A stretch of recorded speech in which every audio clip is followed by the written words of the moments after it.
ನಿಮ್ಮ ಹತ್ರ ಐಫೋನ್ ಇದೆ ಅಂತಂದರೆ ಇವಾಗಲೇ ಒಂದು ಹೊಸ ಸಾಫ್ಟ್ವೇರ್ ಅಪ್ಡೇಟ್ ಬಂದಿದೆ iOS 26.5 ಅಪ್ಡೇಟು. ಸೊ ಈ ಒಂದು ಅಪ್ಡೇಟ್ನ ಮಾಡ್ಕೊಳ್ಳೋದು ಹೇಗೆ ಮತ್ತು ಇದನ್ನು ಮಾಡ್ಕೊಂಡ್ಮೇಲೆ ನಿಮ್ಗೆ ಏನೇನು ಫೀಚರ್ಸ್ಗಳು ಸಿಗುತ್ತೆ ಎಲ್ಲವನ್ನೂ ಕೂಡ ಹೇಳ್ತೀನಿ. ವಿಡಿಯೋನ ಕೊನೆ ತನಕ ನೋಡಿ. ಸೊ ನಿಮ್ಮ ಫ್ರೆಂಡ್ಸು ಕೂಡ ಐಫೋನ್ ಯೂಸ್ ಮಾಡ್ತಾರೆ ಅಂತಂದರೆ ಅವ್ರಿಗೆ ಒಂದು ವಿಡಿಯೋ ಶೇರ್ ಮಾಡಿ ತುಂಬ ಜನಕ್ಕೆ ಹೆಲ್ಪ್ ಆಗ್ಬೋದು. ಓಕೆ, ಸೊ ಸಬ್ಸ್ಕ್ರೈಬ್ ಮಾಡದೆ ನೋಡ್ತಾ ಇರೋರು ಸಬ್ಸ್ಕ್ರೈಬ್ ಮಾಡ್ಕೊಳ್ಳಿ. ಸೊ ಬನ್ನಿ ಇವತ್ತಿನ ವಿಡಿಯೋನ ಶುರು ಮಾಡೋಣ ಗೈಸ್. ಓಕೆ ಗೈಸ್, ಸೊ ಮೊದಲನೇದಾಗಿ iOS ಅಲ್ಲಿ ನೀವು ಅಪ್ಡೇಟ್ ಬಂದಿದೆಯಾ ಇಲ್ವಾ ಅಂತ ಹೆಂಗೆ ಚೆಕ್ ಮಾಡೋದು ಮತ್ತು ಅಪ್ಡೇಟ್ ಮಾಡ್ಕೊಳ್ಳೋದು ಹೇಗೆ ಅಂತ ಹೇಳ್ಬಿಡ್ತೀನಿ. ಅದಾದಮೇಲೆ ಅಪ್ಡೇಟ್ ಮಾಡ್ಕೊಂಡ್ಮೇಲೆ ನಿಮ್ಗೆ ಏನೇನು ಫೀಚರ್ಸ್ಗಳು ಸಿಗುತ್ತೆ ಅಪ್ಡೇಟ್ ಮಾಡ್ಕೊಂಡ ನಂತರ ಅಂತ ನಾನು ನಿಮ್ಗೆ ಹೇಳ್ತೀನಿ. ನೋಡಿ, ಮೊದಲನೇದಾಗಿ ನಿಮ್ಮ ಒಂದು ಐಫೋನಲ್ಲಿ ಸೆಟ್ಟಿಂಗ್ಸನ್ನು ಓಪನ್ ಮಾಡ್ಕೊಳ್ಳಿ. ಅದಾದಮೇಲೆ ಇಲ್ಲಿ ಕೆಳಗಡೆಗೆ ಬಂದರೆ ಇಲ್ಲೊಂದು ಜನರಲ್ ಅಂತ ಒಂದು ಆಪ್ಷನ್ ಇರುತ್ತೆ. ಇದ್ರ ಮೇಲೆ ನೀವು ಕ್ಲಿಕ್ನ ಮಾಡಿ.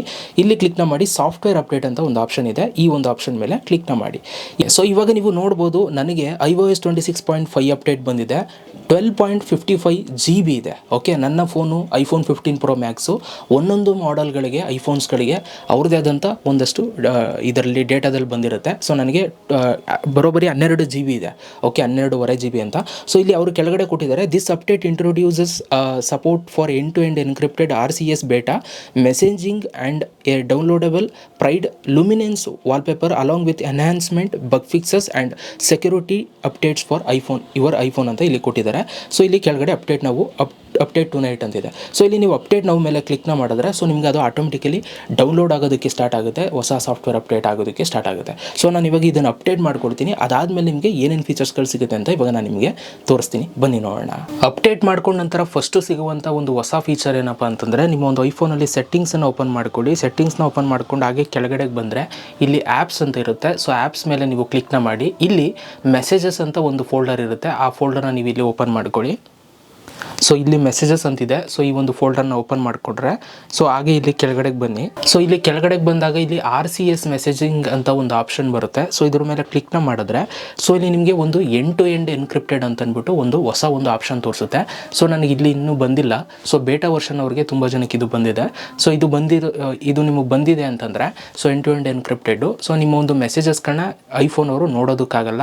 ಸೊ ಕೇವಲ ನೀವು ಮತ್ತು ಅವರು ಯಾರು ಮೆಸೇಜ್ ಮಾಡಿರ್ತೀರ ಅವರಿಬ್ಬರು ಮಾತ್ರ ನೀವು ನೋಡೋದಕ್ಕೆ ಸಾಧ್ಯ. ಮಧ್ಯದಲ್ಲಿ ಯಾರು ಕೂಡ ಇಂಟರ್ಫಿಯರ್ ಆಗೋಕ್ಕಾಗಲ್ಲ. ಸೊ ಈ ಅಪ್ಡೇಟ್ ಮಾಡ್ಕೊಳ್ಳೋದ್ರಿಂದ ಈ ಒಂದು ಫಸ್ಟ್ ಫೀಚರ್ ನಿಮಗೆ ಸಿಗುತ್ತೆ. ಸೊ ಇನ್ನು ಸೆಕೆಂಡ್ ಫೀಚರ್ ನಿಮಗೆ ಸಿಗ್ತಾ ಇರುವಂಥದ್ದು, ನಿಮ್ಮ ಒಂದು ಐಫೋನಲ್ಲಿ ನೀವು ವಾಲ್ಪೇಪರ್ನ ಇಡೋಕೆ ಹೋದಾಗ. ಓಕೆ, ಸೊ ಇವಾಗ ಎಕ್ಸಾಂಪಲ್, ಇವಾಗ ನಾನು ಒಂದು ವಾಲ್ಪೇಪರ್ನ ಇಡೋಕೆ ಹೋಗ್ತೀನಿ ಅಂತ ಅಂದ್ಕೊಳ್ಳಿ. ಇಲ್ಲಿ ನಾನು ಪ್ರೆಸ್ ಮಾಡಿಬಿಟ್ಟು ಇಲ್ಲಿ ಪ್ಲಸ್ ಮೇಲೆ ಕ್ಲಿಕ್ನ ಮಾಡ್ತೀನಿ. ಕ್ಲಿಕ್ನ ಮಾಡಿದಾಗ ನಮಗಿಲ್ಲಿ ಹಲವಾರು ವಾಲ್ಪೇಪರ್ಸ್ಗಳು ಬರುತ್ತೆ. ಸೊ ಇಲ್ಲಿ ನಾವು ಕೆಳಗಡೆಗೆ ಬಂತು ಅಂತಂದರೆ ಇಲ್ಲಿ ಒಂದು ಪ್ರೈಡ್ ಅಂತ ಒಂದು ವಾಲ್ಪೇಪರ್ಸ್ಗಳಿದೆ. ಇಲ್ಲಿ 2 ಹೊಸ ಒಂದು ವಾಲ್ಪೇಪರ್ಸ್ಗಳನ್ನ ಆ್ಯಡ್ ಮಾಡಿದ್ದಾರೆ. ಸೊ ಇಲ್ಲಿ ನೀವು ನೋಡ್ಬೋದು. ಸೊ ಇಲ್ಲಿ ನಾನು ಕ್ಲಿಕ್ನ ಮಾಡ್ತು ಅಂತಂದರೆ ಸೊ ಈಗ ಸೊ ನೀವಿಲ್ಲಿ ಇದಕ್ಕೆ ಕಲರ್ಸ್ಗಳನ್ನ ನೀವು ಇಲ್ಲಿ ಚೇಂಜ್ ಮಾಡ್ಕೊಳ್ಬೋದು. ಹೊಸ ವಾಲ್ಪೇಪರ್ನ ಆ್ಯಡ್ ಮಾಡಿದ್ದಾರೆ. ಸೊ ಅದರ ಆ್ಯನಿಮೇಷನು ಕೂಡ ತುಂಬ ಡಿಫ್ರೆಂಟ್ ಆಗಿದೆ. ಮತ್ತು ನೀವು ಬೇಕು ಅಂತಂದರೆ ನೀವೇ ಓನಾಗಿ ಮ್ಯಾನುವಲಾಗೂ ಕೂಡ ಸೆಟಪ್ ಮಾಡ್ಕೊಳ್ಬೋದು. ನಿಮ್ಗೆ ಯಾವ ಕಲರ್ ಬೇಕು ಆ ಕಲರು. ಸೊ ಈಗ ನಿಮಗೆ ಎಕ್ಸಾಂಪಲ್ ಈ ಕಲರ್ ನಿಮ್ಗೆ ತುಂಬ ಇಷ್ಟ ಆಯಿತು ಅಂತಂದರೆ ಈ ಕಲರ್ನ ನೀವು ಇಟ್ಕೊಂಡು ಸೊ ಆ್ಯಡ್ ಅಂತ ಕೊಡ್ತು ಅಂತಂದರೆ ಸೊ ಇಲ್ಲಿ ಕೆಳಗಡೆ set as a wallpaper for both ಅಂತ ಕೊಟ್ಟರೆ ಸೊ ನಿಮಗೆ ಈ ಥರ ಆ್ಯನಿಮೇಷನ್ ಬರುತ್ತೆ. ನೀವು ಈ ಥರ ಕ್ಲೋಸ್ ಮಾಡಿದಾಗ ಮತ್ತು ಓಪನ್ ಮಾಡಿದಾಗ ಈ ಥರ ಓಪನ್ ಆಗುತ್ತೆ. ಸೊ 2 ಹೊಸ ವಾಲ್ಪೇಪರ್ಸ್ಗಳನ್ನ ಆ್ಯಡ್ ಮಾಡಿದ್ದಾರೆ. ಸೊ ಇನ್ನೊಂದು ಕೂಡ ಇದೆ. ಸೊ ಇದನ್ನು ಕೂಡ ನೀವು ಯೂಸ್ ಮಾಡ್ಬೋದು. ಓಕೆ, ಇನ್ನು ನೆಕ್ಸ್ಟ್ ಅಪ್ಡೇಟು ರಿಮೈಂಡರಲ್ಲಿ ಕೊಟ್ಟಿದ್ದಾರೆ. ಸೊ ನಿಮ್ಮ ಒಂದು ಐಫೋನಲ್ಲಿ ರಿಮೈಂಡರ್ಸ್ನ ನೀವು ಓಪನ್ ಮಾಡಿಕೊಂಡ್ರೆ ಸೊ ಇಲ್ಲಿ ನೀವು ಕೆಳಗಡೆ ಪ್ಲಸ್ ಮೇಲೆ ಕ್ಲಿಕ್ನ ಮಾಡಿದ್ರೆ ಇವಾಗ ನೀವು ಟೈಮನ್ನು ಕೂಡ ನೀವು ಸೆಟ್ ಮಾಡ್ಬೋದು.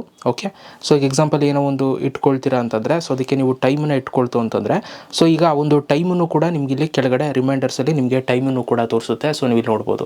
ಸೊ ಮುಂಚೆ ಇದು ಬರ್ತಿರಲಿಲ್ಲ, ಇವಾಗ ಬರ್ತಾ ಇದೆ. ಸೊ ಈ ಥರ ನೀವು ರಿಮೈಂಡರಲ್ಲಿ ಟೈಮು ಕೂಡ ಇವಾಗ ತೋರಿಸುತ್ತೆ. ಇನ್ನು ನೆಕ್ಸ್ಟ್ ಫೀಚರು, ನಿಮ್ಮ ಒಂದು ಐಫೋನಲ್ಲಿ ಸೆಟ್ಟಿಂಗ್ಸನ್ನು ನೀವು ಓಪನ್ ಮಾಡಿಕೊಂಡು ಇಲ್ಲಿ ಕೆಳಗಡೆ ಜನರಲ್ ಮೇಲೆ ನೀವು ಕ್ಲಿಕ್ನ ಮಾಡ್ಕೊಳ್ಳಿ. ಸೊ ಜನರಲ್ ಮೇಲೆ ಕ್ಲಿಕ್ನ ಮಾಡಿ ಹಾಗೆ ಲಾಸ್ಟಿಗೆ ಬಂತು ಅಂತಂದರೆ ಇಲ್ಲಿ ಟ್ರಾನ್ಸ್ಫರ್ ರೀಸೆಟ್ ಐಫೋನ್ ಅಂತ ಬರುತ್ತೆ. ಇಲ್ಲಿ ಕ್ಲಿಕ್ನ ಮಾಡಿ. ಇಲ್ಲಿ ಟ್ರಾನ್ಸ್ಫರ್ ಟು ಆ್ಯಂಡ್ರಾಯ್ಡ್ ಅಂತ ಆಪ್ಷನ್ ಇದೆ ನೋಡಿ. ಇಲ್ಲಿ ಕ್ಲಿಕ್ನ ಮಾಡಿ.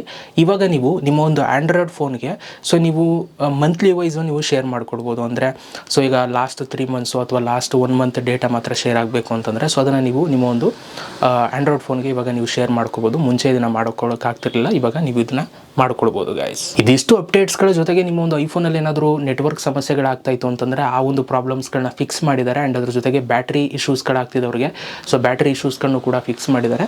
ಮತ್ತು ಕೆಲವೊಂದಷ್ಟು ಬಗ್ ಫಿಕ್ಸಸ್ಗಳು ಏನಾದ್ರು ಸಮಸ್ಯೆಗಳಾಗ್ತಿದ್ದಂಥದ್ದು ಸೊ ಅದನ್ನು ಫಿಕ್ಸ್ ಮಾಡಿದ್ದಾರೆ ಇವಾಗ. ಸೊ ಇದಿಷ್ಟು ಫೀಚರ್ಸ್ಗಳು iOS 26.5 ಅಪ್ಡೇಟ್ ಮಾಡ್ಕೊಂಡ್ಮೇಲೆ ನಿಮ್ಗೆ ಸಿಗುತ್ತೆ. ಈಗಲೇ ಈ ಒಂದು ವಿಡಿಯೋ ಇಷ್ಟ ಆಗಿದ್ರೆ ನಿಮ್ಮ ಫ್ರೆಂಡ್ಸ್ಗಳಿಗೂ ಕೂಡ ಶೇರ್ ಮಾಡಿ, ಅವ್ರಿಗೂ ಕೂಡ ಗೊತ್ತಾಗಲಿ ಅಂತ ಹೇಳ್ತಾ ವಿಡಿಯೋನ ಮುಗಿಸ್ತಾ ಇದ್ದೀನಿ. ಸಿಗೋಣ ಗೈಸ್ ನೆಕ್ಸ್ಟ್ ವಿಡಿಯೋದಲ್ಲಿ. ಅಲ್ಲಿ ತನಕ ಲವ್ ಯು ಆಲ್ ಗೈಸ್.